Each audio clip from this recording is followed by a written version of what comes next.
Welcome everyone. Today we have Dr. Candace Young with us today. She's an educator, leader, clinician, and she is an unapologetic advocate for the next generation of occupational therapists. With 19 years of clinical experience and commanding a presence in the OTA education realm, she serves as a program director and a mentor dedicated to elevating the standards of the profession. I love her energy. I met her at Kaiser University, and she is a badass. She really is. And she didn't just earn a seat at the table, she built one for the next generation to sit there too. Welcome to the show, Dr. Candace Young, I should say. It is such an honor for you to be here today with me, not only because I met you in such a beautiful setting of empowering these young occupational therapists to be here with us today, but you are mentoring them, you're guiding them, and you're a leader in your space. So I would love for everyone to know who you are, how did you start in this OT space, and a little bit about your background. Okay. Yeah. Thank you for having me. Of course.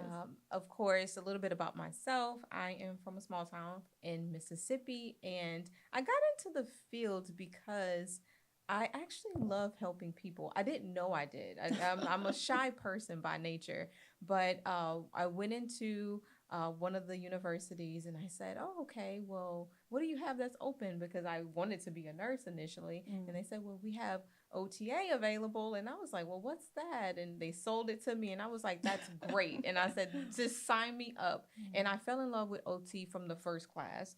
The first class that we actually took, and at that particular time was there was a project that stood out, which was modifying a home. Oh, wow. And I was like, I'm sold, because this was before all the technology and stuff. So we had to draw, the modifications. And that's when I actually fell in love with it. And I've been doing it for 19 years. And then I went over to teaching in 2018. And I actually fell in love with working with students. I love working with my clients, but I love also working with students. It was, I didn't know, the love was just there. So I just love helping people in general. Oh my gosh. So I think the universe is talking for us to meet. Like how did you go to your first class being a home modification and also being here? I know. Like that's a universe talking, girl. Yeah, for sure. So for people that don't understand the healthcare space, remember when I picked my dad up off the floor, right? I'm a construction girl at heart. So learning all this healthcare verbiage, understanding what occupational therapist, I had no clue what OT did, what and how they differentiate from PTs. You hear OTs, CODAs, you hear all these different types of wording. And what happens is when you're a caregiver and you're discharging mom and dad from the hospital, they start throwing all these medical appointments at you. You have to talk to this specialist. So tell the viewers what an occupational therapist does at heart. I know it's a very broad view, but just high level. And then what is the difference between an OT and a PT? So the difference between an occupational therapist and a physical therapist is that with occupational therapy, we look at the person as a whole. We look at persons who have disabilities or any type of ailments that they're going on that's not allowing them to be independent in the home. So what we do is we focus on those activities, or what they call occupations, which is dressing, toileting, bathing, not just helping them be independent, but also looking at them cognitively, physically, to help them navigate independently in the home and safely in the home, because that's our biggest thing.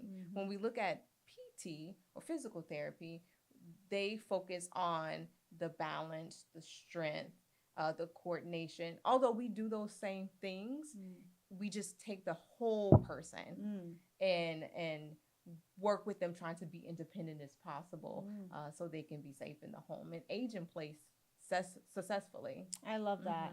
I think about how every patient or every member to us is unique, right? And so when people talk to me about, just install some grab bars or whatever it is, I go, okay, grab bars are definitely going to help you for sure, but every member is unique. Every home is unique. And I love that you guys are already taking the human element of whether their mobility journey. Where are you at right now? And how are you going to be in the next 2-3 years? And I feel like every time I talk to an occupational therapist, they're not here, they're not present with me. They're already 2-3 years ahead of the time. And they're knowing, okay, they're on certain like these medications.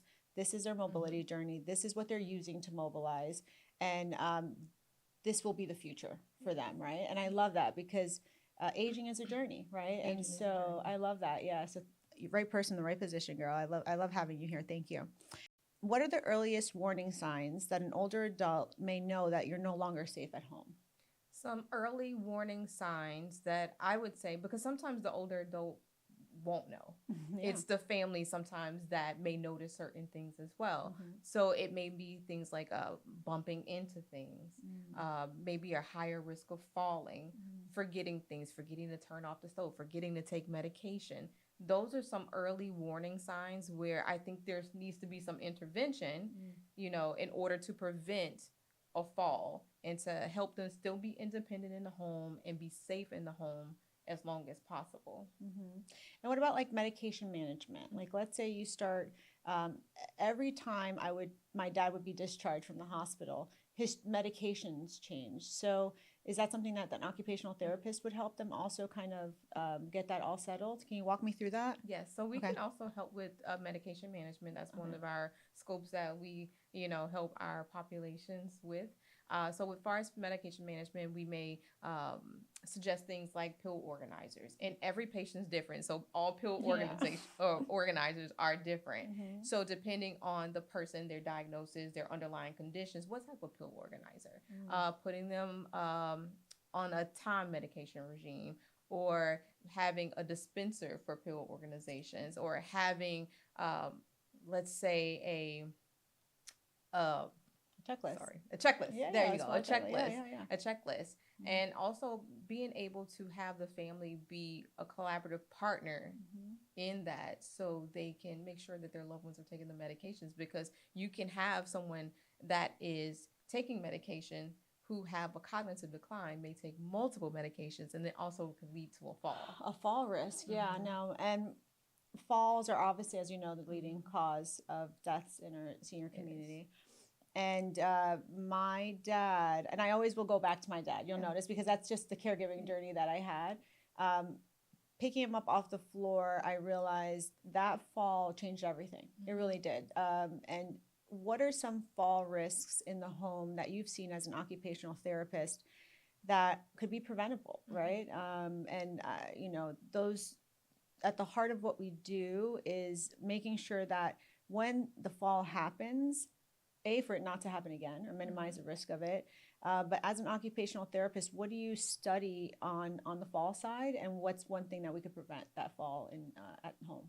Okay. Yeah. So when I think of fall prevention in the home to age in place successfully, I'm thinking of removal of loose rugs. Right. They love those loose rug girls. Shaggy We were ones just with the right. Isn't that crazy? I'm like, okay, yes, I'm with you. I'm with you. lighting is another thing. Okay. When the light's too dim, it doesn't allow for them to see things properly. Yeah. If it's too bright, it can cause shadows, and no Oh. one really thinks about that either. Also, when we're thinking of changing things in the home, looking at how the furniture is set up. Right. Sometimes furniture can be too close, which causes them to trip over things. Yeah. Even pets. Pets is a big thing. Do you have pets? I have pets. Okay. And I have a big dog. Okay. And I still trip over that Yes, big dog. I So can was you about to say. imagine the little dog that comes up behind the loved one, the caretaker, right? Yeah. And they're just there quiet, and then they turn around and they fall. So there is a lot of things that we can prevent in the home to prevent falls, installing grab bars, making sure the proper equipment is down on the floor, to make sure the rugs don't slide, or getting the proper type of rug in order so they don't slide, especially in the bathroom. So just making sure that the house is equipped, looking at things that are loose, looking at things, sharp edges. Oh. Because if they trip, they can hit their head and sharp edge of a table. Yes. So those are some important things that we need to look out for in the home. Yes. We talk about double-sided tape here a lot too. But we also mention lighting, right? As we age, our eyes become less flexible, right? Understanding that there needs to be some transition lighting or contrast lighting. So if we're doing, let's say, a bathroom, I always recommend to the member that, listen, let's put some anti-slip mosaic on there and put some color in there so you could see the transition stepping in and out. And most of the time, they always want the white on white with the gray veins. Like they love that. It's pretty. It is pretty, and they're worried about resale value sometimes, and I think that's Mhm. so funny to me because I'm like, you're worried about reselling your house. Like your goal should be aging in place. Your Mhm. goal should be let the next person that's going to buy your home worry about that. That's not your problem, right? Um, but again, our seniors and our older loved ones love thinking about their next generation and how they're going to help them and impact them. Like, no, you have to be a little selfish while you're aging too, right? Because if Mhm. you're too worried about everyone else, then who's going to take care of you, right? And so I'm with you. I'm all about the anti-slip double-sided tape on the rugs. I'm not sure why they love the rug so much, but they do. And Do. I wish I had more love for pets. I mean, I like pets, but I'm not really a pet person. So when I see our older population falling over animals, especially the smaller ones, like those Mhm. little Chihuahuas or little Pekingese, like, and we hear the call after the fall, right? And I'm like, can we get them trained? I don't know what to do, Yeah. but we have to do something because that those love for the animals, which they love you back. I know that. We have to get them trained. We have to Yeah. either get them. Like my mom would never put her dog in a little cage or a crate, and I get it.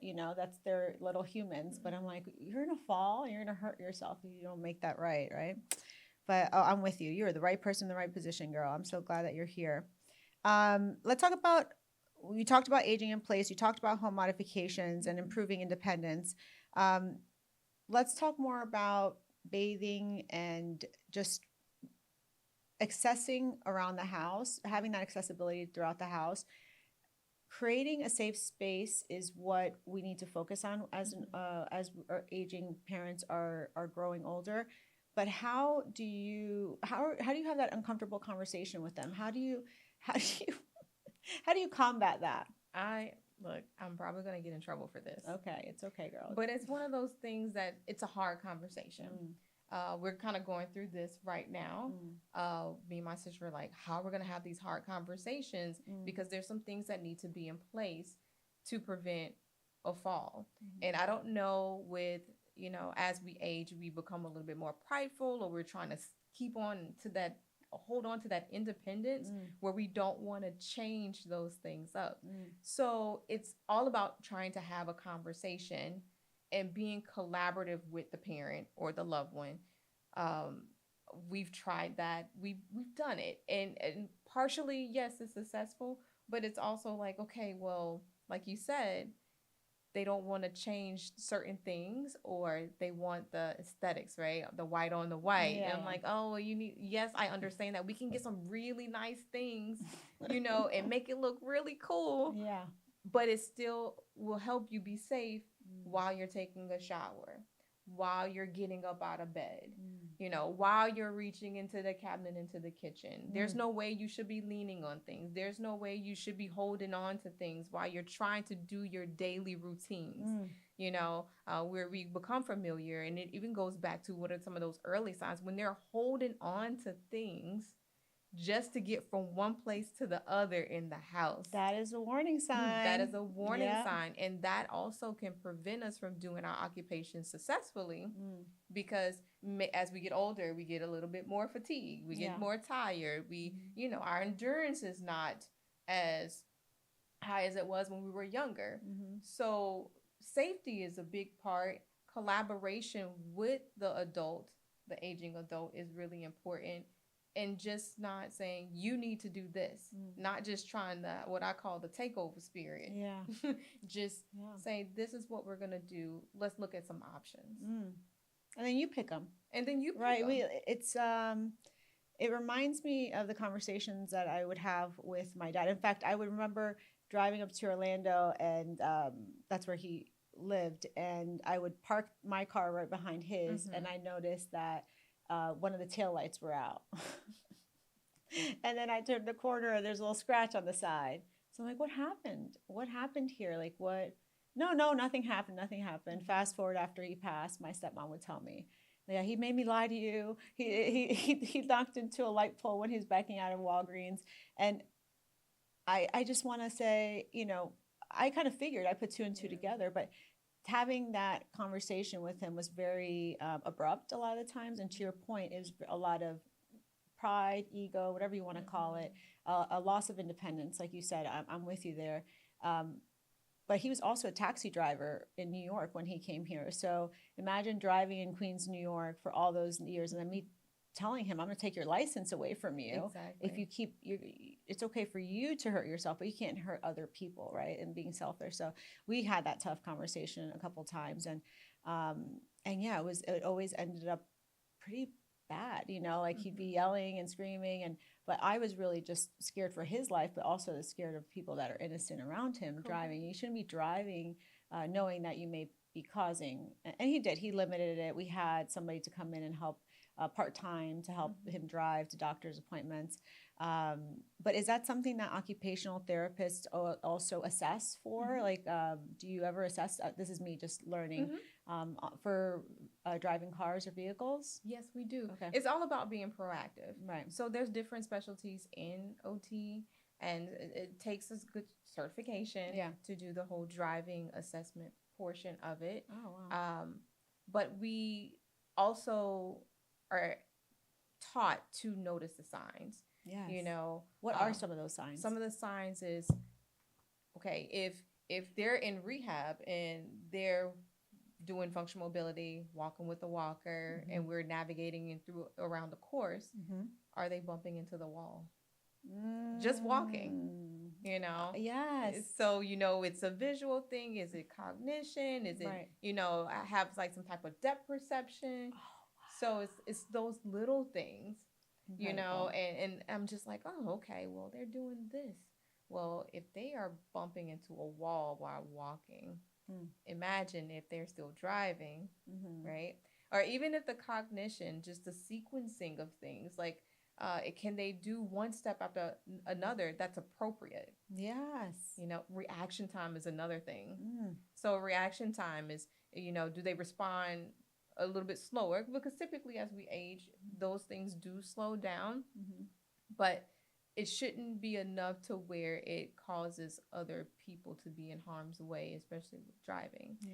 So those are some of the tough conversations also, where we have to notify the doctor, and say, hey, I don't think it's appropriate. They're still driving. Talk to the family member. Yeah. It's all about being proactive versus trying to fix it all after something happens, which makes it a little bit more difficult.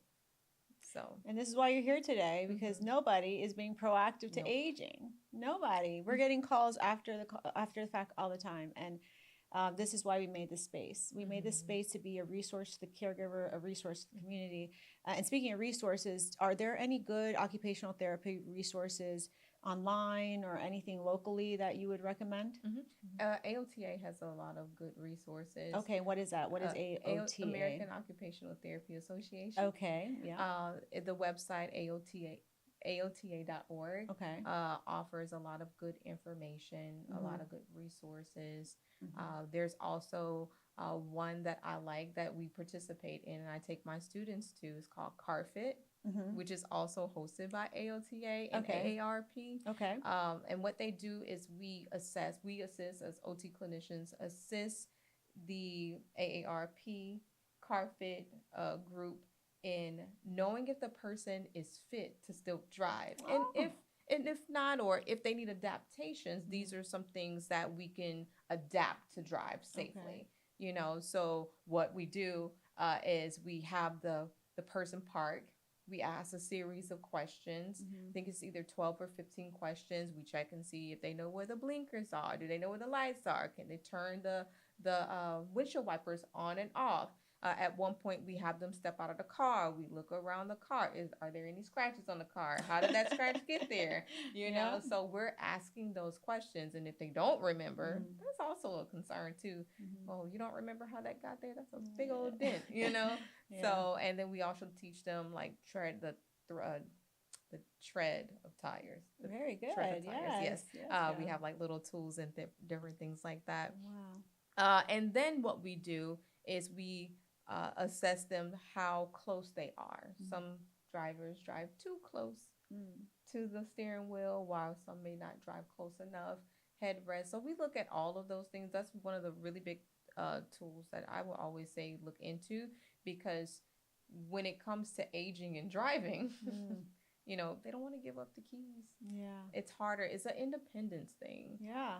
And I think a lot of, aging population, they don't want to lose the independence, so they try to look as independent unsafely as possible. Oh, yes, Make- yes. They will lie till they die, right? Mhm. And I remember thinking, how do I test him to Mhm. make sure? I didn't know back then anything about healthcare. So all this is what I've kind of learned with your help and occupational therapists that work with us. And when we join forces, we make magic. I always say too, because the OT comes in with such a observant eye, Mhm. right? What I hear is you're constantly observing, you're constantly like digging into like the surrounding areas, the patient, the home, the car, like and then when we come in is with the GC side, right? Yes. So we're looking at, I'll never forget when we first started, there was a occupational therapist that walked in and said, Sydney, well, this patient needs a doorway expansion, right? Mhm. And so doorway expansions are super important because you need access, right? I tell people all the time, you could have all the grab bars you want in your house, but if you do not have access in and out of your home to get you to the doctor's appointments, Mhm. to get you to the supermarkets, to combat social isolation, then the conversation's mute. Like, don't even talk to me about grab bars if they can't even get out of the house, Yes. right? And so, so the occupational therapist told me, we know they need access, they need a doorway expansion. I'm like, all right, great. So we send our technician out to go do the installation, and there's an electrical panel in the way. Mhm. And I'm like, we need to move the electrical panel first, right? So I feel like occupational therapists are still learning on the construction barrier Yes. side of it. And that's why I said we make magic, because we're learning from each other. So I love that you mentioned access, right? Mhm. Because without access, you also mentioned the village, the community, the conversations that it takes to really have those uncomfortable conversations. But it starts at community level. It Mhm. starts at home first, and then again being proactive. So that's my biggest takeaways with this conversation for sure. Yes, of course. Now, before we start wrapping up, what does aging in place mean to you personally? I would love to hear about your personal journey with Mhm. your parents too, Mhm. and yeah, just understanding what that means to you. Yeah.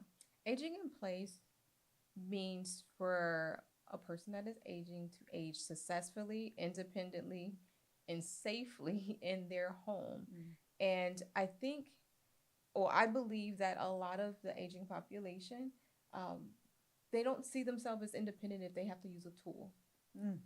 They're just Preach, like, girl. they're Preach. just like, oh well, I can't walk. I'm like, yes, you can with a walker. Mm. They we think of things, how we used to do it, Mm. and no one really tells us, okay, when you start aging, things are gonna change. We need to also adapt not only our lifestyles but the home as well. Mm. So, going through this currently now, like my mom is in construction also, Okay. and she's flipped many a houses. And this final last house, this final flip, she's living in the house. And so when I go to visit her, and I'm like, okay, she has a little bit of mobility issue, and I'm like, okay, she's on a four wheel a rollator. And I said, okay, you're navigating in and out. Great. Love it. You can do it. Mhm. What about the bathroom? Oh. You know? Well, yeah, well, I'm like, it's really nice. Mm. And I know grab bars are just like the basic, but I'm Mm. like, just to get a grab bar, how are you getting in and out? Mm. What about a seat? Yeah.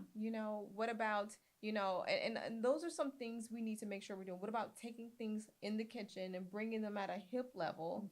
Love that. So they're not holding on, trying to Mm. reach, or even something as simple as a raised toilet seat. It does not have to look so medical, And, Yeah. and she's just like, oh, well, no. Yeah. And I'm like, well, you have to understand also that I'm trying to help you be proactive. I'm trying to be collaborative. Mm. What I want you to take away from this is like to prevent all these, something that can happen that can stop you from being independent. So you're independent now with tools, but if something happens, we don't know what the end result will be. It can cause you to have an ailment or a deficit that can cause you not to be independent with your day-to-day activities. Something as simple as hitting your head. People fall all the time and hit their head cognition decrease. Yeah.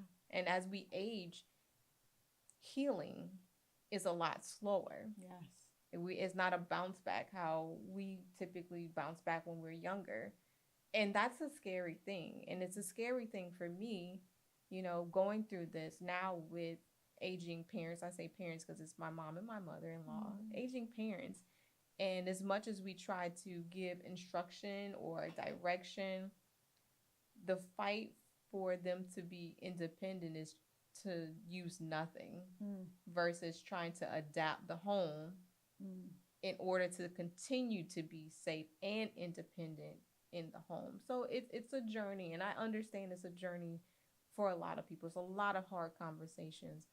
I think as children, we need to be patient, not so quick to judge and try to look at their perspective as well, which is hard because we want the best for them, just like when we were growing up and they wanted the best for us. Yeah. So that's a hard thing. And I know you've gone through that. It's a hard adjustment. And I always say, I tell my students all the time, learn these things now because you're going to be able to help someone. It doesn't matter if it's your mom, your grandmother, your children, because with OT, since we're so broad, independence is the main goal. And safety. Yes.